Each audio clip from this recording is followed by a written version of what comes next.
Hola, buenas noches. Pues bienvenidos al Museo del Palacio de Bellas Artes a esta presentación de el proceso de montaje de la exposición En esto ver aquello, Octavio Paz y el arte.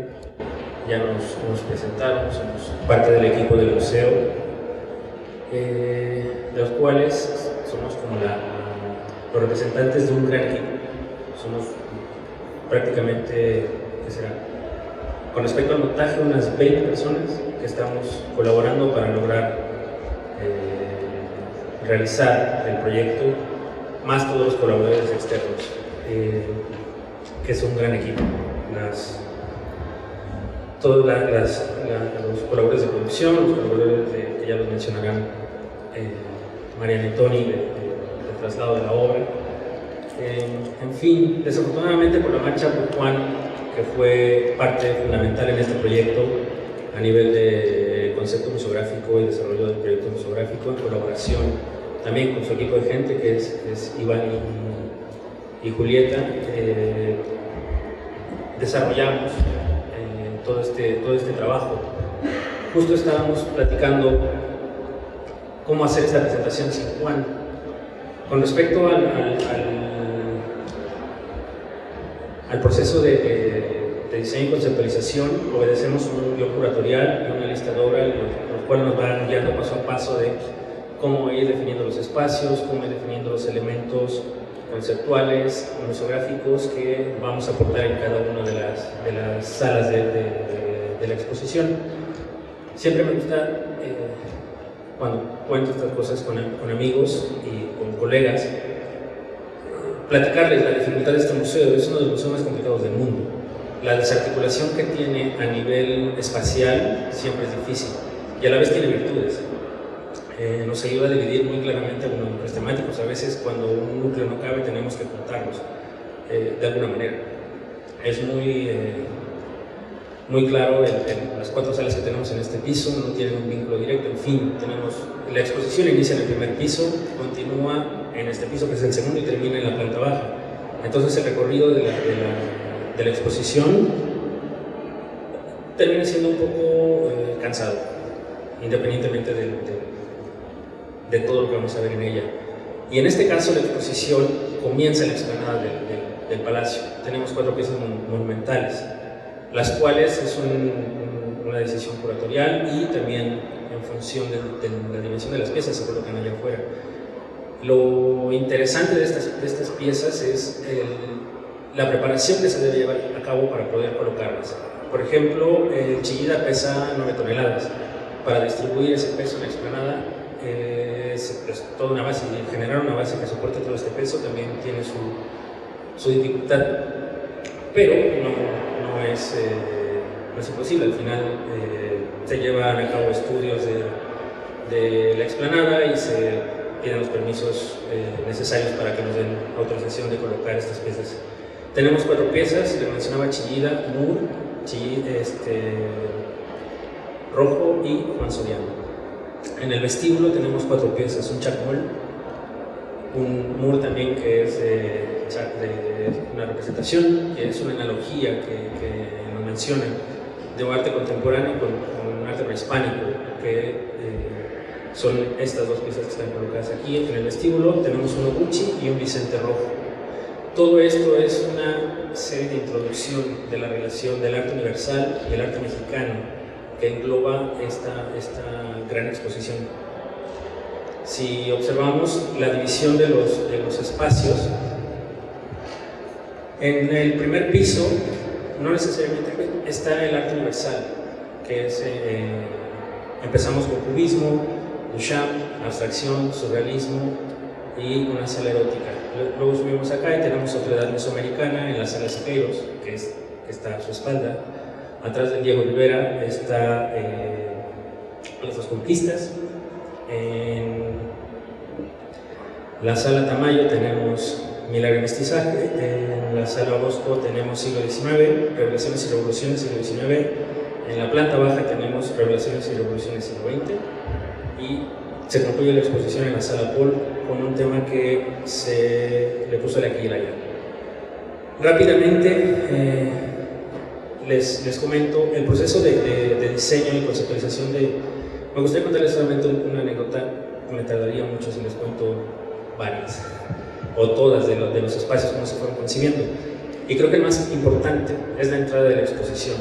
Lo difícil de esta exposición en realidad es hacer entender al público que es una exposición de Octavio Paz y su relación con el arte. Este proceso tuvo varios caminos. Al final se logró una síntesis. Lo que queríamos hacer es que en la entrada de la primera sala la gente se sintiera en la mirada de Paz y en el pensamiento de Paz.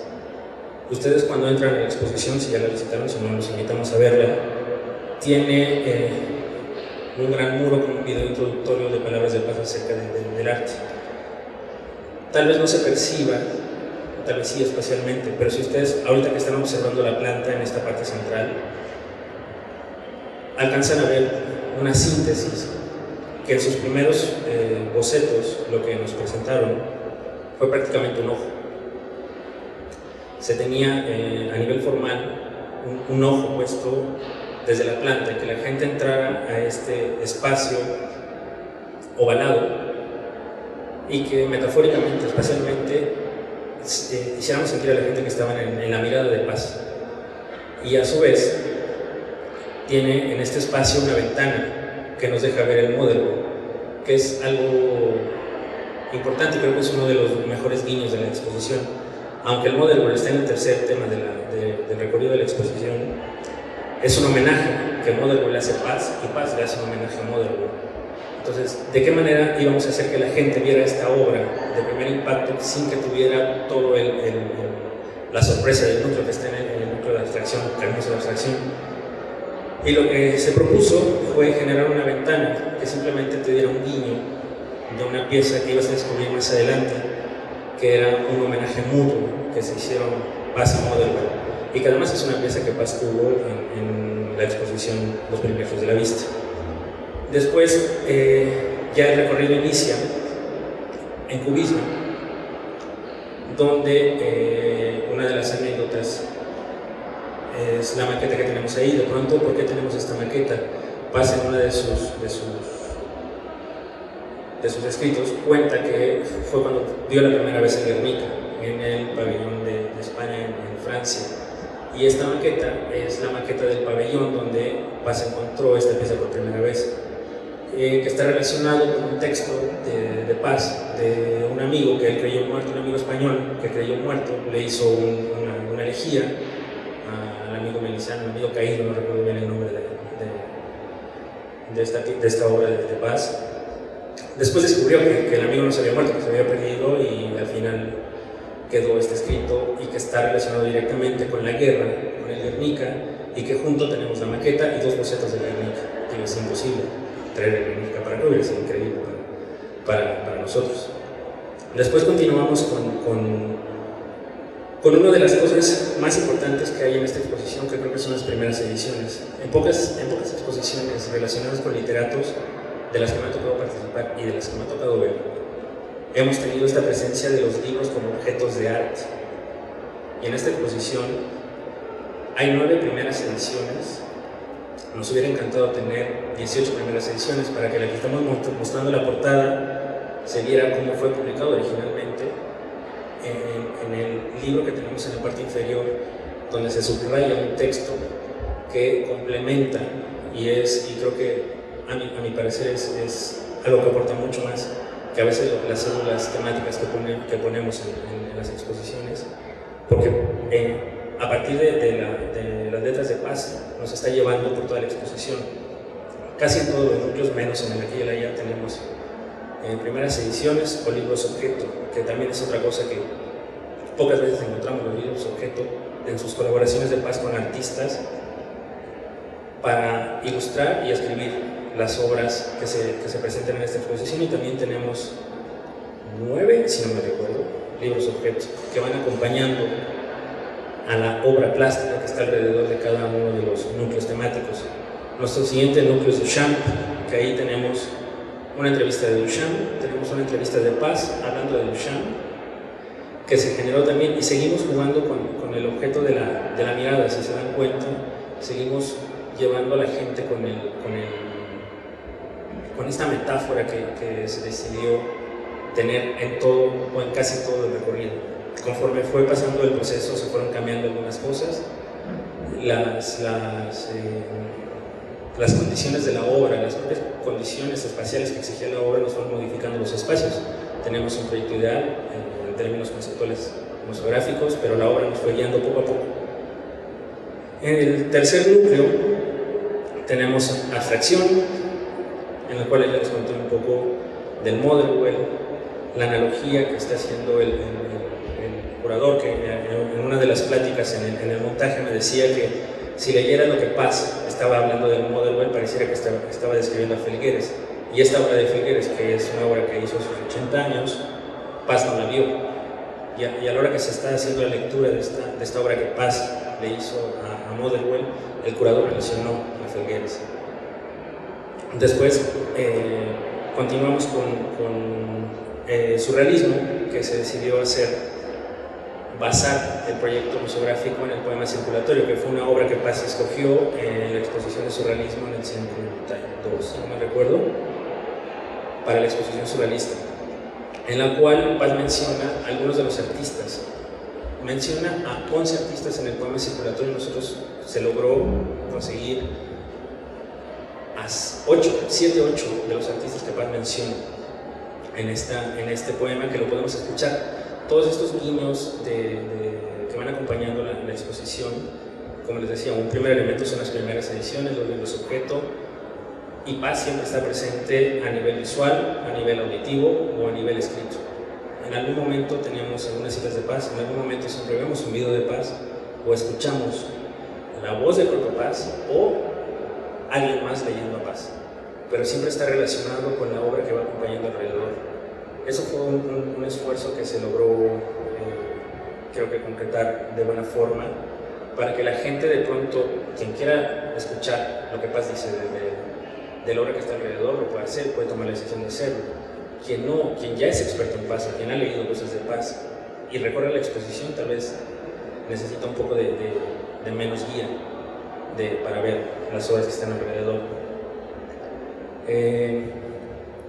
Esta es una fotografía de cómo quedó lo que les decía de cubismo, la obra de Gironella que le homenajea a Octavio Paz. De este lado está la maqueta que les cuento, la parte de Duchamp. Como ven, ya a la hora de ver las plantas, cuando entras al espacio ya logras entender un poquito más el asunto metafórico que se intentó en la parte museográfica. Aquí vamos caminos a la abstracción.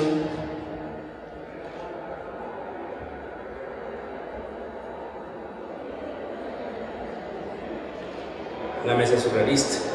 En la mesa surrealista está puesto el poema circulatorio.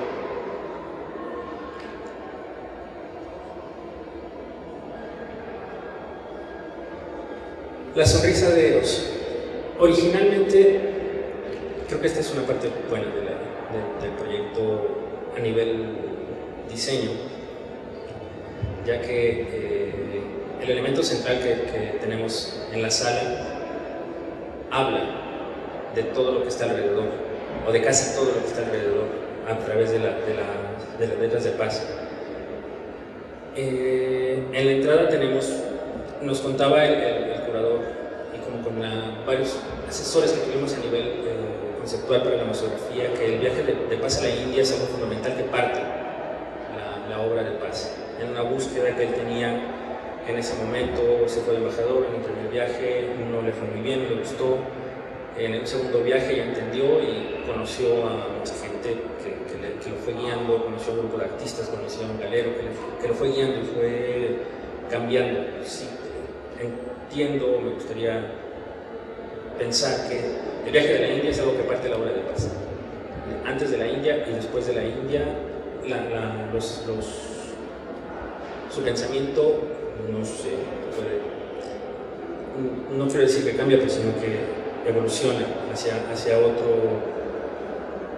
otros lugares, lo cual lo va reflejando en sus obras. Este núcleo de la sonrisa de Eros empieza con obras de la India, con erotismo completamente. Continúa y tenemos alrededor una combinación de arte contemporáneo con arte moderno, con escultura, tanto de artistas mexicanos como artistas internacionales. Está Soriano, Chillida, Pedro Coronel, tenemos un falo prehispánico, tenemos un Moore en nivel escultórica, tenemos Baltus, que hay una relación con Juan Soriano, tenemos Picasso, que remata el primer pasillo de este recorrido, tenemos Frida Kahlo, tenemos Keith, tenemos Zárraga. En fin, en la salida de la exposición tenemos Picasso, Cuevas y Brenes, ¿no? Que también hay una relación a partir de estos dibujos eróticos. Toda esta sala, nos comentaba el curador, que nunca había una exposición con tanta obra de esta calidad a nivel erótico. Y el elemento central, si pueden observar en la planta, está basado en un mandala. Es un audio humano en la traducción literal, aunque aquí en el museo lo apodamos el sonohueso. Es un desarrollo de un equipo de colaboradores, unos chavos mexicanos, en el cual, si no lo han visto, se sientan en estos sillones. Hay unas tapas de acrílico en las cuales ustedes recargan sus codos, colocan su palma de la mano presionando los oídos y escuchan, se transmite el sonido a través del hueso. Y esto era como un guiño para que hubiera una relación distinta. En el momento que, si tú vienes con un acompañante, te sientas y están casi codo con codo y existe un acercamiento, y si no, tú te aíslas completamente a escuchar lo que está hablando Paz de las obras que están alrededor. Y este desarrollo fue cambiando. Originalmente era mucho más sencillo, nos enseñaron la tecnología, nos enamoramos de ella y al final se desarrolló esto con todo el equipo de diseño. Esto es de la parte de la India que les cuento, cómo va pasando, y estas metáforas espaciales que les cuento, la India, pero a la vez dejamos ver como lo que sigue en la exposición. Tenemos todas estas relaciones. Aquí está el sonohueso que les cuento.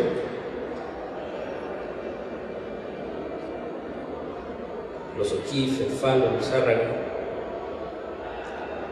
Y ahí termina como esta parte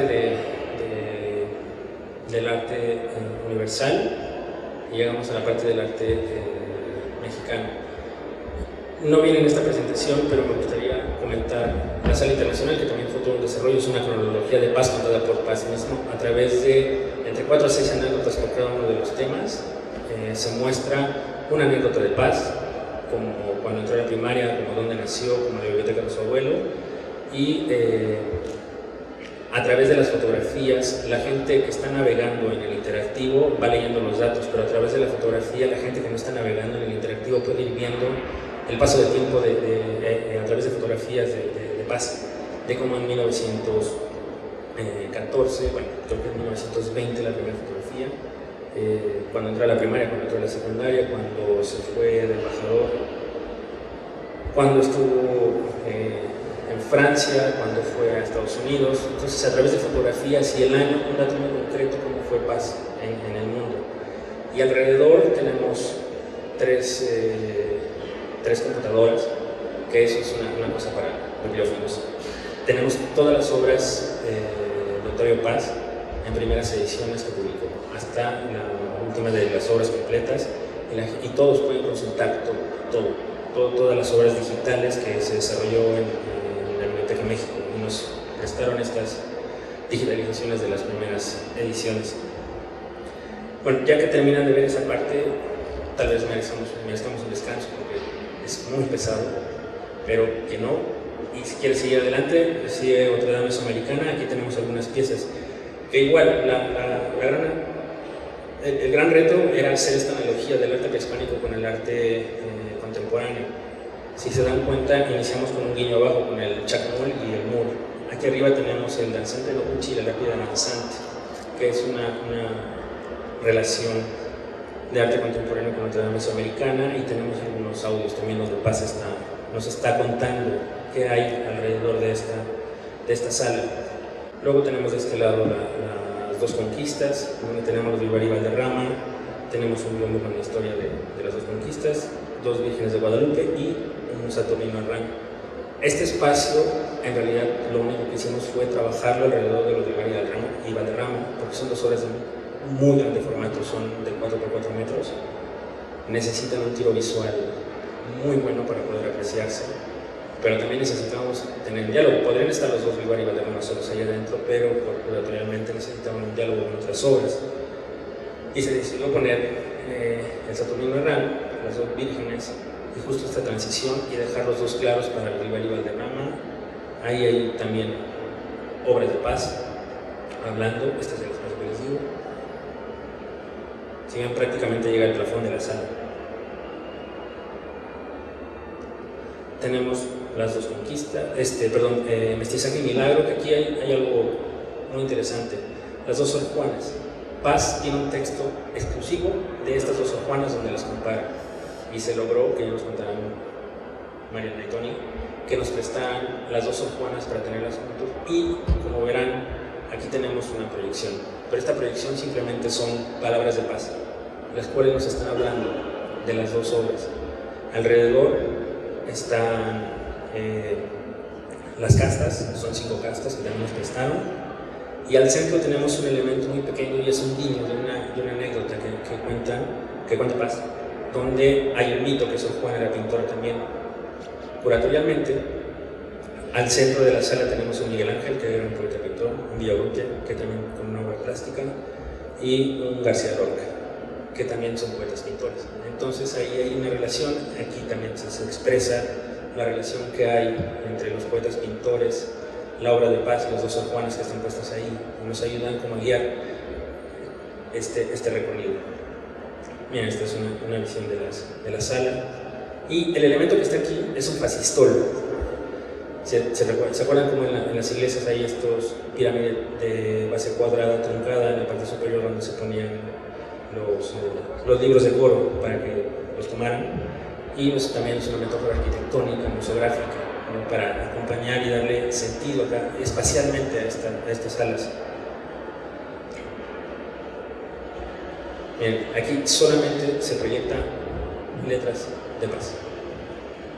Y se le está dando, como les mencionaba al principio, en esta exposición, la parte de literatura es muy importante, lo que nos va guiando.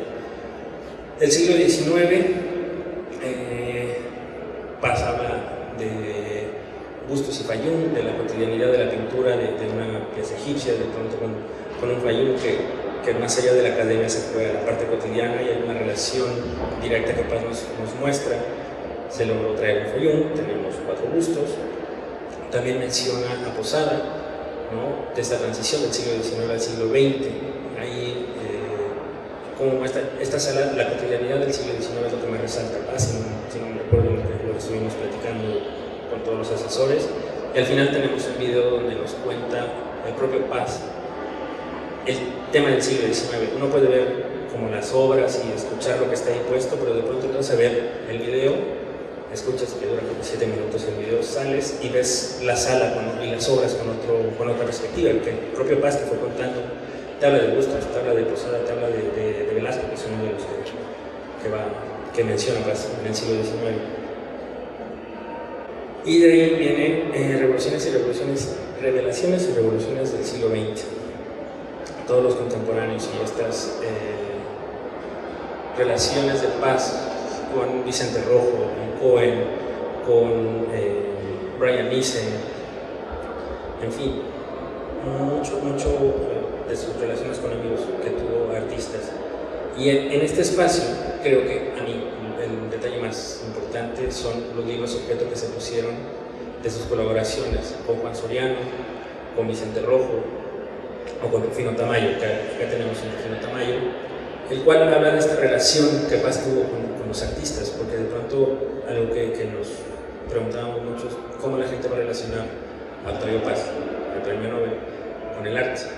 Y de pronto lo que se intentó hacer en este recorrido fue ver que la relación de Paz era completamente viva con los artistas que estaban a su alrededor y escribía de ellos. Y fuimos jugando, y si se dan cuenta, esto es un libro. Todas estas metáforas arquitectónicas, museográficas, tal vez no son tan perceptibles a simple vista, cuando las contamos ya es mucho más visible, pero la gente a veces las percibe y nos gusta pensar que la gente va percibiendo y va jugando con estos espacios que van siendo amables, porque hubiera sido muy fácil poner una mampara ya, colocamos la obra, una base con su primera edición, y al final, digo, con su libro objeto, al final el libro objeto se volvió el lomo del libro, ¿no? Con lo cual el lomo, cuando tú vas a una biblioteca, es lo que te da la información de lo que está alrededor y lo que está dentro. Entonces se va jugando poco a poquito. Esta es una vista de la sala. Miren, aquí está la primera edición de Juan Soriano, que Juan Soriano lo pusimos aquí dentro, aunque estaba afuera, pero bueno, necesitamos poner esta relación de paz, porque nos contaban una anécdota que era de los primeros amigos con los que se fue encontrando en el Café París, que se sentaban a platicar acá en el centro de la ciudad, ¿no? Y sigue habiendo estas relaciones del arte universal, del arte mexicano, que al final creo que el arte mexicano se vuelve parte de este discurso. Y concluimos en la Sala Paul, donde es una de las salas más ricas que tiene por las analogías. Paz habla de todas las obras que están en esta sala, de todos los artistas. Model, ahorita no los tengo de memoria, pero estas tres obras que debe estar Munch, Richard Dadd y no recuerdo mucho, un grabado. De estos tres conjuntos que aquí se ven muy claros, si ustedes van a la sala los van a percibir muy bien. Paz habla de estos tres artistas, de Siqueiros con Quirico, ¿no? Aquí hay dos Quirico. Uno ve la obra de Siqueiros, parece un Quirico, pero es Siqueiros, y Paz habla de esta relación. Está Felgueres, que por supuesto habló. En fin, el Rauschenberg, que está aquí también, que fue una gran sorpresa, es un collage de fotografías, ilustración, donde incluso está el Palacio de Bellas Artes representado en esta obra, y en el poema circulatorio Paz habla del propio Palacio de Bellas Artes. Entonces, como ven, hay una relación impresionante entre la obra de Paz y las artes plásticas. Y al final, creo que es mi video favorito, donde Paz menciona un poema, que el dato importante es cuando dice, voy a concluir, es la salida de la exposición, Paz dice, voy a concluir esta serie de pláticas con no un adiós, sino voy a ocupar una frase de los mexicanos que nunca es adiós, sino es nos vemos. Lo concluye y al final de que lee su poema, que pues ahorita que lo ven, dice nos vemos. Y ahí acaba la exposición. Creo que es un gesto bastante lúdico y cursi también, ¿no? Pero creo que está bonito, ¿no? Y quien termina de ver esta sala se merece un aplauso porque es enorme la exposición. Verla por lo menos en 3 etapas, un día completo, pasársela aquí, comer, venir varias veces, para poder disfrutar todos los gestos que hay en el proyecto completo. Creo que cedo la palabra a Mariana Antonio. Y voy poniendo una secuencia de imágenes del proceso de montaje. Bueno, yo soy Mariana Morales, estoy acá junto con Tommy de registro y control de obra, y nuestro trabajo consiste en aterrizar físicamente la obra, traerla al museo desde sus colecciones, y en este caso pues fueron muchísimas colecciones, tanto internacionales como nacionales. Tuvimos nada más 80 colecciones internacionales y 30 comisarios uniendo. Los comisarios son los encargados de acompañar la obra a lo largo de su trayecto y supervisan el montaje y están aquí hasta que eso ocurre. Entonces es una exposición muy compleja, logísticamente, que es nuestro trabajo. Por supuesto nos apoyamos muchísimo de museografía, de hecho coordinamos con museografía la manera en que vamos a realizar el calendario de montaje, y es una actividad muy gratificante, a pesar de que es muy cansado. Como vemos aquí hay obra llegando muy noche, ¿no? Pero estamos en contacto directo con la obra, ¿no? Así, físicamente muy de cerca. Pues de las cosas también que quería apuntar sobre lo que decía Gus es que muchas veces la obra tiene unas necesidades técnicas y requerimientos específicos de montaje que a la hora del diseño museográfico se deben tomar en cuenta. Entonces, cuando un diseñador museográfico se plantea cómo realizar una base, cómo hacer una vitrina, tiene que tomar en cuenta estas necesidades, ¿no? Nos pasó en el montaje de las piezas de la India, sobre todo, ¿no? Que son piezas muy pesadas, delicadas también, y hay que estar muy cerca, ¿no? De cómo se instala determinada pieza para que corresponda con el diseño museográfico, que sea armónica esta convivencia de lo arquitectónico con la pieza.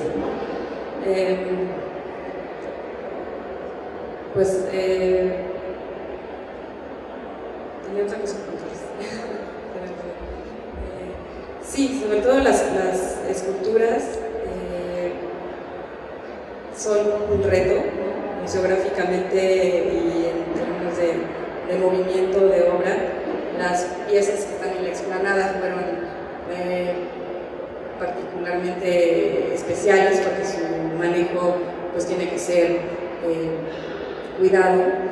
El Chihira, por ejemplo, vino en barco, ¿no? Desde España y estuvo un mes viajando por el Atlántico. Cuando las obras llegan, estas pesadas piezas, pues hay que hacer una serie de trámites burocráticos administrativos que jamás se ven, ¿no? A la luz del público que asiste a la exposición, y me parece que esta es una oportunidad muy interesante para darles a conocer este proceso, ¿no? También para hablar de la gente con la que trabajamos, que son los museógrafos que están durante horas y horas de montaje cargando estas pesadas piedras, y además es una actividad por un lado muy cansada, pero también es muy especializada, ¿no? No es nada más montar un cuadro o cargar una piedra, se requiere tener cierta especialización y conocer el manejo de obra, en fin, son personas muy calificadas que conocen su trabajo y que han estado aquí trabajando muchos años. Pues anécdotas de montaje hay varias, desde cosas que nos cuentan los propios comisarios, que son como revelaciones sobre las piezas que muchas veces no se ven, ¿no? en la exposición. Ese portabotellas que estaba ahí, por ejemplo, el de Duchamp, nos decía el comisario que fue un hallazgo de Rauschenberg. Rauschenberg lo encontró en un mercado de pulgas y se lo llevó a Duchamp por ahí de 1962, no recuerdo ahorita la fecha. Se lo llevó a Duchamp para que lo firmara y lo certificara como ¿no? Vaya, de este tipo de anécdotas que no van a leer ahí en la cédula. Y bueno, pues. Mi nombre es Antonieta Bautista y también estoy en la parte del registro de obra. Me parece importante señalar, no sé, el interés que les haya traído para poder asistir a esta conferencia, pero me parece importante señalar los procesos para poder realizar una exposición desde 20 piezas hasta las 230 que manejamos en esta exposición. La importancia de realizar un guión curatorial o un desarrollo curatorial con el manejo correcto de cada una de las obras, es decir, la lista de obra, normalmente nosotros le llamamos así la lista de obra, que es la imagen de la obra y la ficha técnica, es parte fundamental para hacer una investigación, para hacer un desarrollo curatorial, porque es parte de esta consecuencia que lleva a tanto registro como museografía tener las medidas, los pesos y digamos las condiciones específicas de cada una de las obras, porque de pronto se convierte en un efecto dominó. cuando tienes una medida a mano, cuando creías que venía sin marco y viene con marco, de pronto tú la estás, digamos, diseñando, si le envías a museografía para que la tenga en un cerrado de plano, y de pronto ya no cabe. Es una de las grandes anécdotas que muchas de las exposiciones en los museos tienen. Cuando llega la obra ya viene marcada o viene sin marco o pesa más. Entonces, uno de los grandes retos también de museografía y de los museógrafos, de los grandes equipos y de esa experiencia que tienen, es cómo resolver ese tipo de problemas.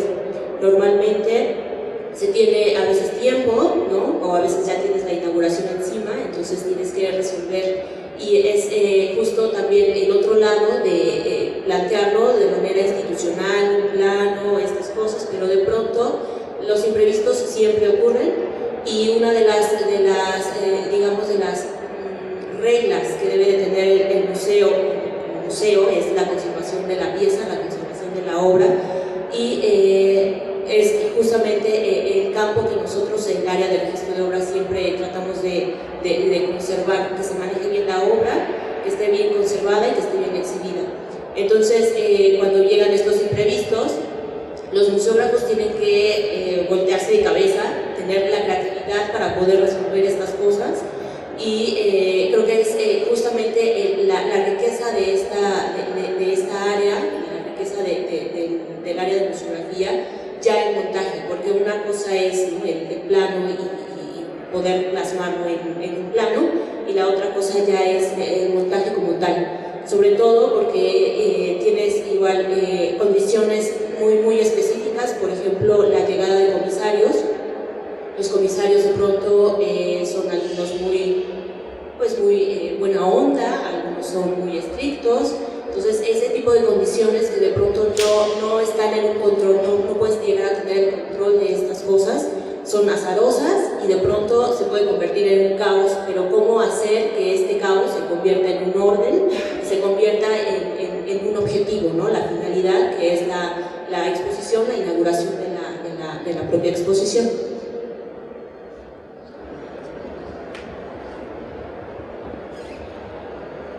Para concluir nuestra participación, me gustaría, como siempre, agradecerle a todo el equipo de museografía y al equipo de control y registradora y a todo el personal de seguridad que nos apoyan siempre, dentro de la gente que nos ayuda. Espero no olvidar a nadie, sino un rostro que es la mano derecha del museo. Él es quien está siempre junto a control y registro, junto a la parte conceptual museográfica a la hora de la ejecución, y nos ayuda muchísimo. Está Alfredo Banda, José Luis Marín, Fermín, Chava, Benjamín, Joel, Martín Benjamín, Sandro, Bollo, Juan Ayala, Antonio García, el señor Amado, Silvia, el equipo de administración que nos viene a apoyar por acá de este lado a la hora de que necesitamos cualquier cosa. En fin, es un mundo de gente, ¿no? Mariana, Tony, Oscar, que estuvo aquí, Iván Álvarez, que es del equipo que nos ayudó, nos asesoró de manera externa, Julieta Rodríguez, Sergio, Adalberto, Adriana, que estuvieron en una primera etapa del proceso. Bueno, en fin, a toda la gente que nos ayudó a realizar este proyecto, que realmente, créanme, fue un reto muy grande.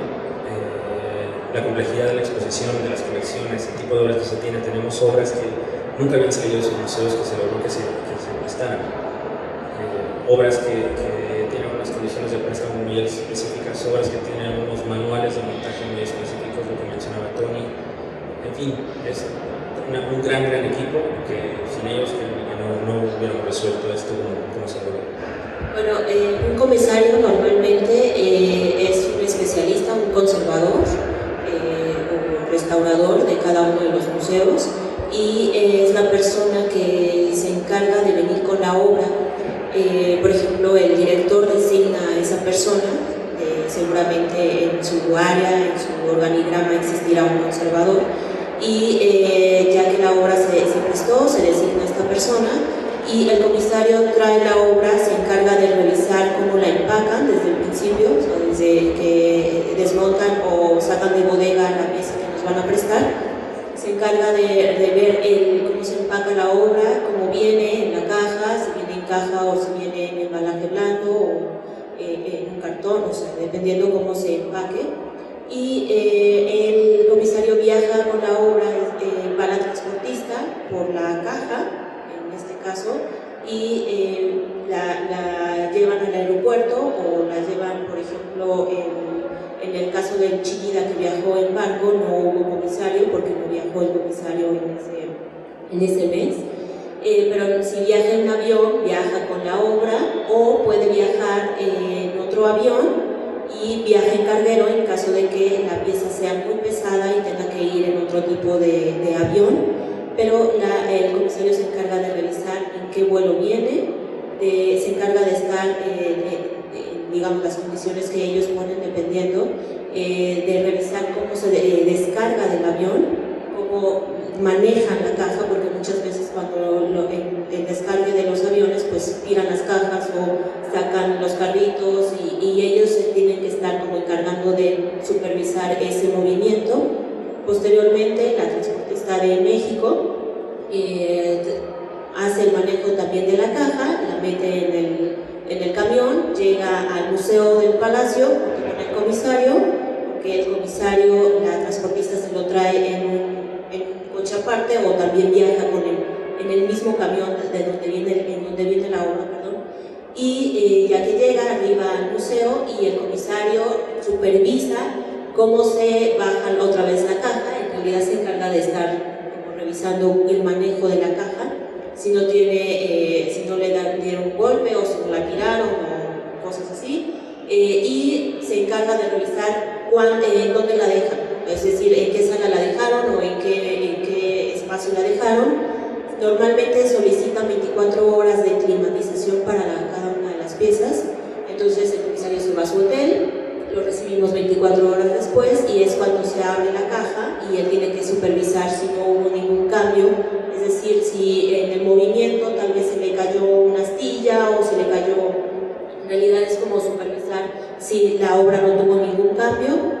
Y posteriormente se hace la dictaminación o el reporte de condiciones junto con personal del Palacio de Bellas Artes para que los dos estén en un acuerdo de cómo está la obra, las condiciones de la obra, y se monta.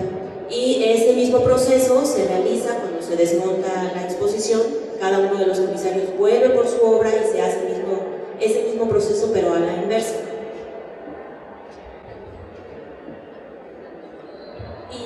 Referente a lo que comentaba sobre la luz, normalmente para realizar este tipo de prevención y conservación de cada una de las piezas, los museos solicitan en un convenio, cuando se hace el contrato, cuando se confirma que la pieza viene, se hace un contrato o un convenio y en este convenio se ponen las condiciones de cada una de las piezas. Dependiendo de las piezas, por ejemplo, si es papel o si es fotografía, ellos determinan qué tipo de medición de luz se tiene que tener en la exposición. Normalmente, cuando son piezas muy viejas de papel o de fotografía o bueno, cualquier material, dependiendo, cada uno de los conservadores y los museos tiene que conservar evidentemente su pieza, y sobre todo si se va a exhibir en otro lugar, ellos condicionan de cuántas luxes, así se le llama como la medida o el rango de la luz, el lux, y ellos determinan cuál es el lux que tiene que tener cada una de las piezas. Por eso normalmente se encuentra de pronto alguna obra en sombras y alguna obra muy iluminada. Entonces eso es como dependiendo de cada uno de los museos o de los coleccionistas que prestan las obras. Este es uno de los mejores ejemplos de la relación de control y registro de obra y museografía. Ellos en el proceso del trámite reciben, o ya sea la investigación o el control y registro a la hora de hacer las peticiones, las condiciones de préstamo, lo que mencionaba Tony, las fotografías, sobre todo blanco y negro, tienen que ir a 50 luxes. Más o menos para que nos demos una idea, un foco tradicional de tungsteno, que antes se utilizaban, ahorita ya tenemos LEDs o algunos halógenos, dependiendo de las condiciones, un foco de 24 watts o de 36 watts a 4 metros de distancia de la obra nos genera, sin necesidad de regular su intensidad, nos generan los 50 luces. Entonces, por justo lo que mencionas, a la hora de que, sobre todo la fotografía en blanco y negro y Papel de color, se manejan las 50 luces. Papel blanco y negro, telas textiles también. Papel blanco y negro se pueden 100, óleos hasta 150, en algunos casos está permitido. A veces nos bajan a 100 luces, 90, dependiendo de la conservación. Picasso exige, las obras de Picasso que tenemos aquí, exigen máximo 100 luces. Y en ocasiones, dependiendo de la colección, hasta 50. Y eso es por cuestiones de conservación y sí, ese es un problema. Pero es en favor de la conservación de las piezas. Rapidísimo, igual es el mismo caso en el clima. Normalmente mucha gente se queja de que es muy fría la sala, es también para la conservación y preservación de cada una de las piezas. No es porque tengamos que tenerlo así para que ustedes se enfríen, para que el público se enfríe. Simplemente es por conservación de cada una de las piezas y es lo mismo que los luces y la disposición de las piezas. Bueno, claro, depende del proyecto que se esté realizando. Este es un proyecto muy ambicioso, ¿no? Y tiene casi 2 años desde que se ideó por primera vez, ¿no? Desde que se planteó la idea de hacer una exposición homenaje a Octavio Paz, desde que el curador presentó su proyecto. Entonces, es un proceso largo que pasa desde la conceptualización, desde que el curador, que es esta figura, ¿no? Que individualmente, bueno, actualmente la figura del curador es muy, no es este concepto individual de una persona, casi como un artista planteando una temática, ¿no? y llevándola a un terreno muy, quizá muy intelectual. Y el trabajo del museo, en este caso nosotros, es aterrizar ese proyecto que llegue aquí, que llegue a las salas de exposición. Cuando el curador presenta su proyecto, el área de exhibición se dedica a hacer la investigación del desarrollo curatorial. Entonces, estas temáticas que son subdivisiones, pues generan más investigación y los investigadores dan a la tarea de completar una lista de obra que refleje esa temática, que refleje el concepto curatorial. Y junto con el curador, están todo el tiempo en diálogo. Entonces, por ejemplo, esta lista de obra que ahora es de 220 y tantas, en un inicio habrá sido de 400, ¿no? Que se fueron descartando en el proceso, que se fueron modificando cuando un préstamo no se acepta. Son muchas las variables en el proceso. Y pues no sabría decirte si que hay una secuencia estricta en los procesos, aunque sí son muy claros, ¿no? El curador, el equipo de investigación, se empieza a bajar la información hacia el área de museografía y de registro, las áreas de difusión, de mediación, también se involucran con los datos que se van generando a partir de las solicitudes de préstamo. Por ejemplo, los convenios y los comodatos, los convenios que se generan con cada institución o con cada coleccionista son muy importantes, porque de ahí, por ejemplo, se desprende que determinada colección, la Tate, por ejemplo, requiere que su obra tenga una ficha técnica muy precisa y que diga: esta pieza fue donada por fulanito de tal gracias al apoyo de no sé qué, ¿no? Y es una ficha muy larga, pero si eso no lo baja el área de investigación, pues jamás estaría, ¿no? en la sala de exposición. Son muchos detalles que hay que cuidar, ¿no? Y por eso las áreas están claramente divididas. Pues normalmente todas las piezas las realizamos registro y control ya cuando termina de realizar el montaje o ya se inaugura la exposición. Se continúa trabajando en la revisión de las salas, de la temperatura adecuada de cada una de las salas, y vamos realizando si hubo algún cambio. Normalmente se revisa esto cada semana y sobre todo, aquí también es una parte importante, los custodios, que son las personas que siempre están a cargo de las obras, ellos nos van pasando los datos si hubo algún cambio, si vieron algún desprendimiento o X situación. Las piezas que están en la explanada en realidad no tienen una condición específica, tienen la condición de obviamente el manejo correcto para el montaje, ya que son muy grandes. Entonces nos mandaron, de hecho, los museos, sobre todo el Museo de San Diego, nos mandó condiciones específicas para el montaje. Por ejemplo, los clips de seguridad que tiene en las esquinas, para que la pieza no se mueva, o en caso de que exista algún temblor o X cosa, independientemente de que sea muy pesada, puede haber algún movimiento. Entonces previenen normalmente los museos esta situación, pero sobre todo como son piezas muy grandes, en realidad los museos ya están, digamos, en el entendido de que puede ocurrir, y eso es en cualquier pieza, igual el coleccionista mexicano en un museo internacional, que la pieza puede tener algún daño, o sea, siempre hay un imprevisto o siempre puede haber un accidente, que eso es parte del registro y control que debe de tener siempre bien estipulado en un cronograma, en un horario, en un calendario, para que no ocurran estas cosas. Y sí se le da mantenimiento. De hecho, ahorita tenemos que darle mantenimiento al MUR de San Diego, sobre todo en las partes donde la lluvia tal vez empieza a deteriorar las uniones entre la base y la escultura.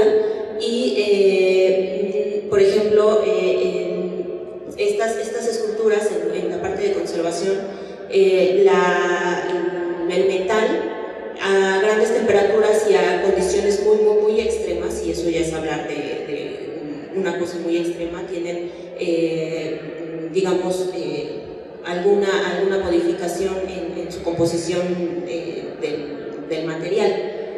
Por eso es que también se decidió poner afuera.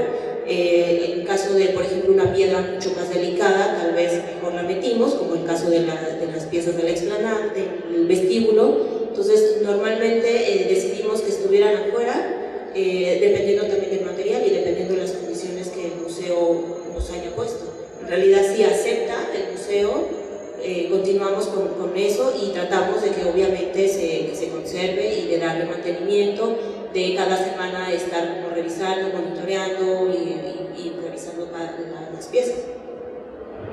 Bueno, y también estas obras fueron pensadas por los artistas para estar en el exterior. Entonces, digo, es bronce, es metal, no sufrían mayor daño, ¿no? Cosas muy extremas, temperaturas extremas, por eso evidentemente los artistas pues las piensan para el exterior. Mira, la relación del diseño gráfico y la museografía es algo fundamental. Al final del día, el diseño gráfico viste la museografía.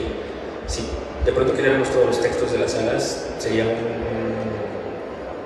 una cosa, sí, una especie de bodega. Siempre esta relación que hay desde que recibes los carteles, pendones que tenemos en el exterior, en el vestíbulo, esta gran fotografía con el título de la exposición, te va llevando a nivel museográfico, gráfico, de la mano para ir diciéndote, mira, vas a empezar a ver esto, tienes una fotografía en lugar de poner una obra. En ocasiones hemos puesto obras ahí. La decisión de imagen gráfica se debe desarrollar a todos los niveles, no solamente en la parte museográfica, sino en difusión, en la invitación, en los carteles, en la difusión, cómo lo vas poniendo en el recorrido de la exposición. Determinas, y siempre tratamos, regresando un poco a una de las primeras preguntas, la facilidad de lectura. Eso es algo muy importante, la toma de decisiones tipográficas, como algunas cosas que se han ido desarrollando un poco mejor teóricamente, de cuál es la mejor tipografía o el mejor tamaño, el mejor interlineado. Si ustedes se dan cuenta, en algunos museos les gusta mucho justificar los textos, como lo hacemos en Word. Pero resulta que este gran debate es un gran debate, que los textos es mucho más fácil leer a la gente si no lo justificas, incluso si lo justificas al centro, que estén todas las líneas partidas. Es algo difícil, en algunos museos sí lo han llegado a hacer, a mí me encantaría hacerlo, pero por cuestiones también del discurso museográfico, del discurso curatorial. Lo más que he logrado es que solamente lo carguemos a la izquierda, la interlínea es más grande, en fin, hay como algunos factores que se han ido cada vez especializando mejor, y su relación con la museografía es completa. La parte del diseño gráfico dentro de la museografía lo envuelve, o sí hay toda una relación, hay un diálogo en el proyecto completo. Una gran parte de, bueno, la imagen de la exposición es la imagen también del catálogo, se tomó de ahí, para que haya un vínculo visual directo, ¿no? De ahí ya es un primer factor. En ocasiones, si el libro sale primero, o si el libro, no sé cómo mencionarlo, no es una competencia, sino es como un factor de procedimiento, de tiempo, pero siempre desde que de unos años para acá hemos intentado que siempre las exposiciones tengan la misma imagen gráfica que los catálogos, y a veces solamente ocupamos la imagen gráfica. El interior no siempre funciona la misma tipografía en un libro, en una hoja de papel, que en el muro. Entonces, a partir de eso se va definiendo. Intentamos en esta ocasión una tipografía que no nos funcionaba mucho en los muros, buscar una variante que fuera muy cercana. Sí hay una diferencia en los textos de sala, pero en imagen gráfica, si tú observas, se utiliza la misma tipografía del título en algunos elementos, en los títulos de los temas, en los nombres de los autores, pero el resto de la tipografía, que es el grueso del cuerpo del texto, tiene otra que siempre se busca que tenga una fácil lectura. Esos fue como los factores que determinan la decisión tipográfica y de imagen.